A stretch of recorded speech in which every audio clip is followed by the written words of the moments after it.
बिस्मिल्लाहिर्रहमानिर्रहीम। अस्सलाम वालेकुम जी, मेरा नाम ज़ीशान नूर है। 26वीं आईनी तरमीम के बाद अदलिया में एक दफ़ा फिर वाज़े तौर पर तकसीम सामने आना शुरू हो गई है।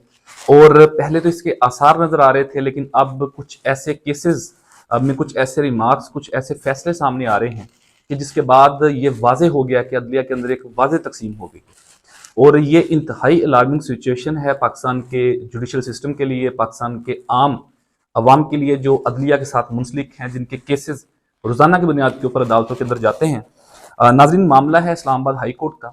एक बहुत ही अहम केस जो है वो ज़ेर समाअत है इस्लामाबाद हाई कोर्ट के अंदर। इस केस की समाअत के दौरान, इसके फैसलों के दौरान कुछ ऐसी चीज़ें हुई कि जिसको सुनने के बाद, पढ़ने के बाद, देखने के बाद हम इस बात पर सोचने पर मजबूर हो जाते हैं कि दुनिया भर के अंदर जो है वो आम अवाम की जो आखिरी उम्मीद होती है वो अदलिया होती है। अब घुटनज़दा माहौल के अंदर जिस तरह के मर्जी हालात हों, इवन के अगर डिक्लेयर्ड मार्शल लॉ के हालात हों, फिर भी आखिरी उम्मीद जो है वो अदलिया होती है। लेकिन पाकिस्तान के अंदर अदलिया जिस तरीके से तकसीम होती हुई दिखाई दे रही है, ये एक इंतहाई अलार्मिंग सिचुएशन है। मैं आपके सामने ये केस, तो इसकी तफसील तो ज़रा लंबी है, लेकिन मैं इसको थोड़ा सा मुख्तसरन और कंक्लूजन आपके सामने रखूंगा। मामला ये था कि पाकिस्तान तहरीक इंसाफ के जो चेयरमैन इमरान खान, उनके कुछ वकला की उनके साथ मुलाकातों के हवाले से ये केस था।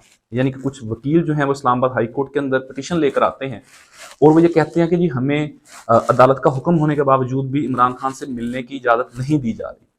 साबिक तर्जुमान हैं बुशरा बेगम की, मिशाल यूसुफजई रहनुमा है, पाकिस्तान तहरीक इंसाफ की खातून रहनुमा है। इन्होंने इस्लामाबाद हाई कोर्ट में वकील शोएब शाहीन के जरिए एक दरख्वास्त दायर की, जिसमें इन्होंने कहा कि जी मुझे इमरान खान से मुलाकात की इजाज़त नहीं दी जा रही और इसके अंदर सरासर जो जेल हुकाम हैं, अडियाला जेल के सुपरिटेंडेंट हैं, वो इसके अंदर मुलविस हैं। ये केस जो है वो इस्लामाबाद हाई कोर्ट के एक बहुत ही ऑनरेबल जस्टिस हैं, जस्टिस सरदार इजाज़ इसहाक खान। और यहाँ पर मैं आपको ये बताता जाऊँ कि ये वही जज साहब हैं कि जो 6 ऑनरेबल जजेस ने खत लिखा था, उस खत के अंदर ये भी शामिल थे, इन्होंने भी खत लिखा था। तो आप समझ सकते हैं कि उनकी क्रेडिबिलिटी क्या हो सकती है और इस वक्त कोई रुकावट अगर हो रही है तो किस वजह से हो रही होगी।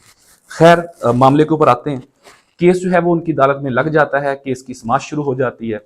वो नोटिस करते हैं अडियाला हुकाम को भी, वो नोटिस करते हैं एडवोकेट जनरल इस्लामाबाद के दफ्तर को भी। उसके बाद प्रोसीडिंग शुरू हो जाती है। एडवोकेट इस्लामाबाद जो हैं, एडवोकेट जनरल इस्लामाबाद जो हैं, वो उनकी अदालत में पेश होते हैं। और इसके अलावा जो सुपरिटेंडेंट अडियाला हैं अब्दुल गफूर अंजुम साहब, वो भी उनकी अदालत के अंदर पेश होते हैं।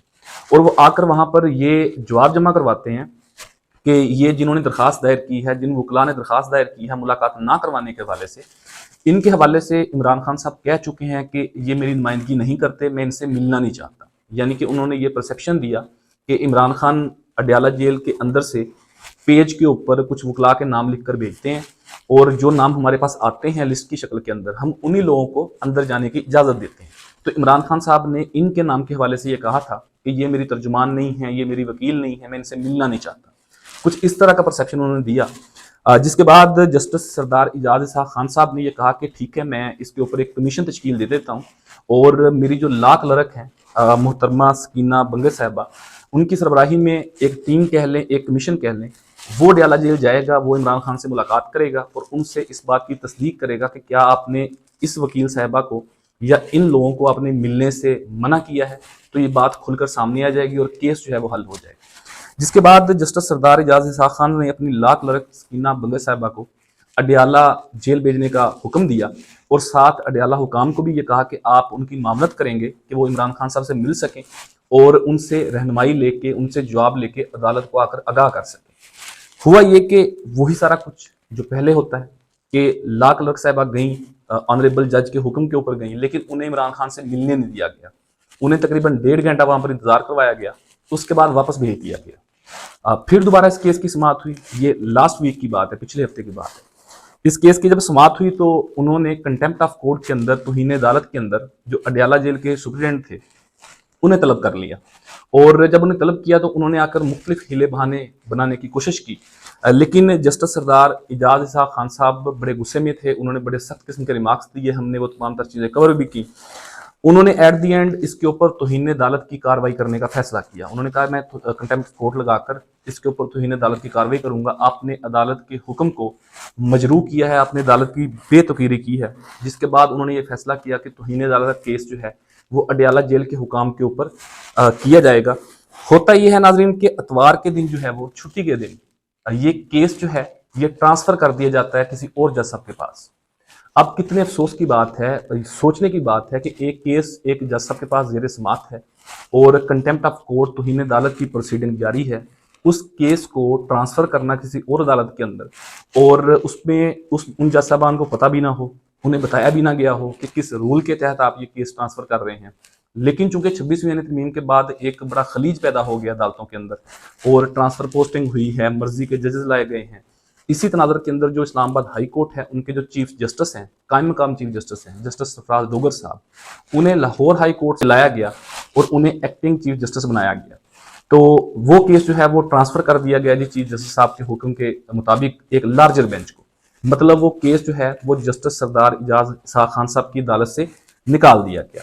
अच्छा, जब दोबारा इस हफ्ते में यानी कि सोमवार के दिन इस केस की समाअत शुरू हुई तो उन्होंने कहा कि ये क्या हुआ, मतलब किस रूल के तहत आपने केस जो है वो मेरी अदालत से दूसरी अदालत के अंदर ट्रांसफर कर दिया। इसके ऊपर उन्होंने जो एडिशनल रजिस्ट्रार जुडिशल हैं यानी कि जो तमाम इन मामला को देखते हैं केस लगाने के हवाले से, केस ट्रांसफर करने के हवाले से, उन्होंने तलब किया, उनसे पूछा कि आपने किस कानून के तहत, किस आइन के तहत आपने ये केस जो है वो दूसरी अदालत को ट्रांसफर कर दिया। मुझसे पूछा भी नहीं, मैं चूंकि इस केस को प्रोसीड कर रहा था, इस केस की समाअतें हो रही थी, कंटेम्प्ट ऑफ कोर्ट लगी हुई थी, तो आपने ये केस कैसे ट्रांसफर कर दिया दूसरी अदालत के अंदर। जिसके ऊपर जो एडिशनल रजिस्ट्रार जुडिशल थे इस्लामाबाद हाई कोर्ट के, उन्होंने कहा कि जी चीफ जस्टिस साहब का हुक्म था, उनके हुक्म के बाद जो है वो मैंने इस केस को उनकी अदालत में ट्रांसफर किया है और इसके ऊपर उन्होंने लार्जर बेंच बना दिए यानी कि 3 रुकनी बेंच बना दी है। अब अगर उस 3 रुकनी बेंच को देखा जाए तो आप देखकर बखूबी समझ सकते हैं कि उस केस को क्यों ट्रांसफर किया गया।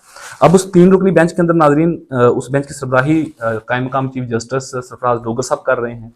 उनके साथ जो नए जज साहब आए हैं जस्टिस आजम खान साहब, वो इस बेंच का हिस्सा हैं और जस्टिस अरबाब मोहम्मद ताहर साहब जो हैं वो इस बेंच का हिस्सा है।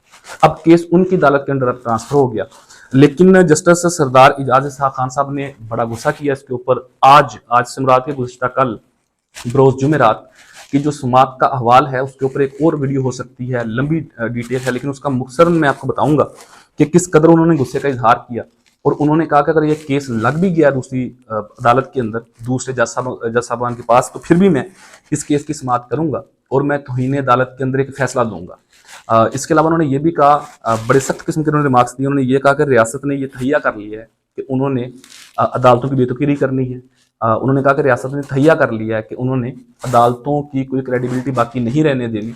उन्होंने यहाँ तक भी कहा कि मेरी अदालत से केस दूसरी अदालत में मुंतकिल करने से बेहतर था कि आप मेरी अदालत की बुनियादों के अंदर बारूद लगाकर इसको उड़ा देते। मतलब इतने सख्त किस्म के उन्होंने रिमार्क्स दिए।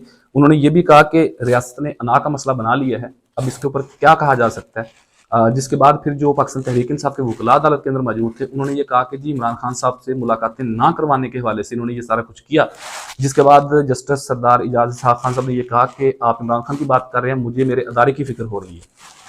उन्होंने फिर कुछ इस तरह की बातें भी की कि ये बात किसी और तरफ चली जाएगी, लेकिन जो पागल ये कहता है कि पाकिस्तान के अंदर इन्वेस्टमेंट आएगी, पाकिस्तान की इकॉनमी बेहतर होगी, उन्हें ये सोचना चाहिए कि जिस मुल्क के अंदर रूला फला ना हो वो मुल्क तरक्की नहीं करते।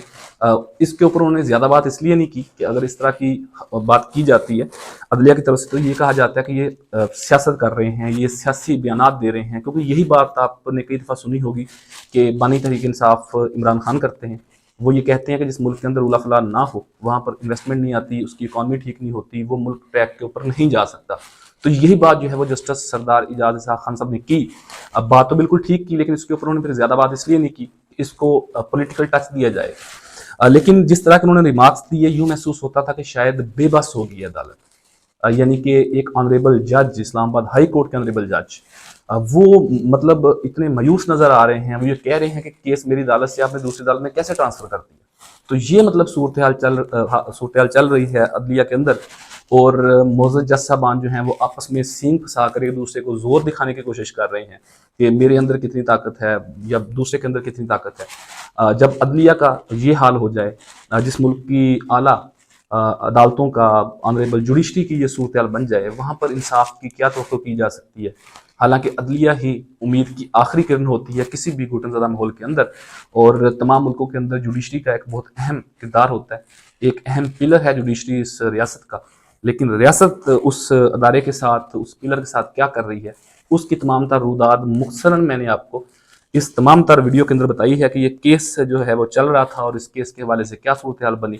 लेकिन गुज़श्ता कल जुमेरात के दिन जस्टिस इजाज इसहाक खान साहब ने आखिर के ऊपर ये कहा कि मैं इस केस की जो कार्रवाई है उसको ईद के बाद तक मुलतवी करता हूँ। लेकिन साथ उन्होंने ये कहा कि अगर केस मेरी अदालत से दूसरी अदालत में ले भी जाया गया है तो भी मैं इसके ऊपर ऑर्डर करूँगा। उन्होंने कहा कि मैं तौहीन अदालत के इस केस के ऊपर अपना फैसला दूंगा और मैं ऐसा फैसला दूंगा कि जो तारीख में याद रखा जाएगा, जो ये साबित करेगा कि मैं अपनी अदलिया की, अपनी अदारे की बेतुकीली नहीं होने दूंगा। अब देखते हैं कि ऑनरेबल जस्टिस इजाज इसहाक खान साहब जो हैं वो ईद के बाद जब दोबारा इस केस की समाअत करते हैं, इसके अंदर जजमेंट देते हैं, तो उस जजमेंट के अंदर वो क्या लिखते हैं। लेकिन एक बात उन्होंने वाजे कर दी थी कि मैं अपने जो बरादर जजेस हैं, यानी कि वो acting chief justice Sarfaraz Dogar की बात कर रहे थे कि मैं उनके बारे कोई बात नहीं करूंगा, मैं इस तरह की बात नहीं करना चाहता कि जिसके ऊपर ये बात हो कि शायद मैं उनके खिलाफ कोई ज़ाती बात कर रहा हूँ या उनके खिलाफ कोई रिमार्क्स दे रहा हूँ। तो ये उन्होंने अच्छा जेस्चर दिया, शायद इससे जो है वो तलखियाँ कम हो सकती हैं। बहरहाल अब देखना पड़ेगा कि अगली समाअत के अंदर और खुसूसन जस्टिस सरदार इजाज इसहाक खान साहब के फैसले के अंदर क्या लिखा जाता है, वो क्या फैसला देते हैं और उस फैसले के बाद क्या अदलिया की तौकीर बहाल होती है या एक नई मिसाल कायम की जाती है। इसके लिए हमें ईद तक इंतज़ार करना पड़ेगा। फिर इस केस के हवाले से जो भी अपडेट होंगी वो ऑब्वियसली आपको ज़रूर आगाह करेंगे उस हवाले से।